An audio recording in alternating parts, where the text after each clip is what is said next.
శ్రీ సచిదానంద సమర్థ సద్గురు సాయినాథ మహారాజా. ఓం శ్రీ సాయిరామ్. సాయి శ్రీకృష్ణ పరబ్రహ్మణే నమః. మనం భగవద్గీతను బాబాగారు ప్రసాదించిన మేరకు అధ్యయనం చేస్తూ ఉన్నాం. భగవద్గీత యొక్క మహత్యాన్ని తెలుసుకున్నాం. ఇప్పుడు ఆ భగవద్గీత ఎప్పుడు పుట్టింది, ఏ సందర్భంలో పుట్టింది, భగవద్గీత పుట్టడానికి కారణం ఏమిటి అనే దాన్ని తెలుసుకునే ప్రయత్నం చేద్దాం. ఇప్పటిదాకా ఈ భగవద్గీత యొక్క మహాత్యం ఏమిటో తెలుసుకున్నాం. ఇక దీని సందర్భం ఏమిటో కూడా కొంచెం చర్చించుకుందాం. ఇటు పాండవులు అటు ధార్తరాష్ట్రులు, ఆ ఉభయపక్షాలకు చెందిన 18 అక్షౌహిణుల సైన్యం కురుక్షేత్రంలో మోహరించి ఉంది. రణభేరీలు మ్రోగుతున్నాయి. హయహేషలతో, రథనేమి ఘోషలతో, శంఖారావాలతో, సైనికుల పౌరుష ప్రలాపాలతో భూన భొంతరాలు దద్దరిల్లిపోతూ ఉన్నాయి. ఆ యొక్క యుద్ధ ప్రదేశాన్ని వర్ణిస్తున్నారు. చక్కగా ఉంది. శత్రు సైన్యాన్ని స్పష్టంగా చూసే నిమిత్తమై తన రథాన్ని ఉభయసేనల నడుముకు పోనిమ్మని శ్రీకృష్ణ పరమాత్మని కోరాడు అర్జునుడు.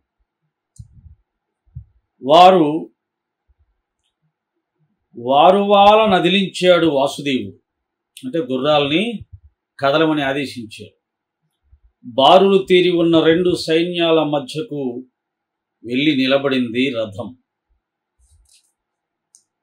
శత్రు సమూహం వైపు చూశాడు సవ్యసాచి. మొదటి వరుసలోనే మోహరించి ఉన్నారు కురువృద్ధులైన బాహ్లీక, భగదత్త, భీష్మ,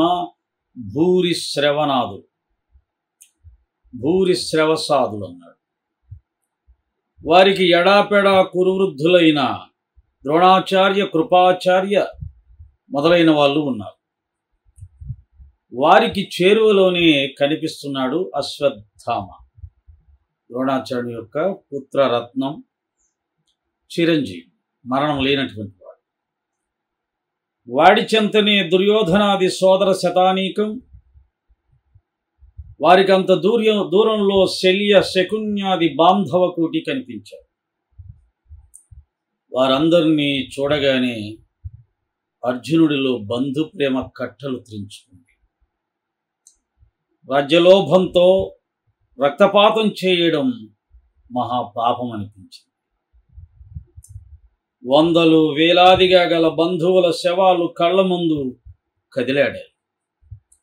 కన్నులు చెమ్మగిల్లాయి.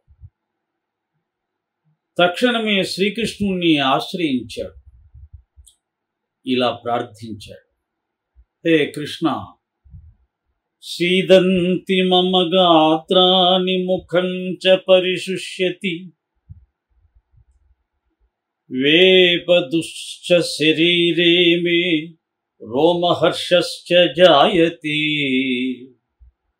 గాండీవం స్రంసతే హస్తాత్. నా అంగసంధులు కదిలిపోతున్నాయి, నోట తడి ఆరిపోతుంది, చెమటలు పడుతున్నాయి, చేతులు వణుకుతున్నాయి, గాంధీవం చేతిలోంచి జారిపోతూ ఉంది. నకాంక్షే విజయం కృష్ణ నచ రాజ్యం సుఖాని చ, నచ శ్రేయోను పశ్యామి హత్వా స్వజనమాహవే. నాకు ఈ విజయం అక్కర్లేదు, రాజ్యసుఖాలు కూడా అక్కర్లేదు. యుద్ధం మిషతో నా స్వజనాన్ని చంపుకోవడం నాకేమీ క్షేమంగా కనపడటం లేదు. ఏతాన్నహంతుమిచ్చామి ఘ్నతోపి మధుసూదన, ధార్తరాష్ట్రారణే హన్యుః తన్మే క్షేమతరం భవేతు. వాళ్ళెంత ఘాతకులైనా సరే వాళ్ళని చంపడం నాకు ఇష్టం లేదు. వాసుదేవ, వాళ్ళు నన్ను చంపేసినా పర్వాలేదు, కానీ నేను మాత్రం బంధువచ్చే చేయజాలం. రథాన్ని వెనక్కి తిప్పేయండి. అర్జునులో పరమ కారుణ్య భావం, పరమ దయా భావం, పరమ శాంత స్వభావం జనించింది. ఇది ఆత్మ యొక్క లక్షణం. ప్రేమ, దయ, జాలి, శాంతం, సహనం, క్షమ,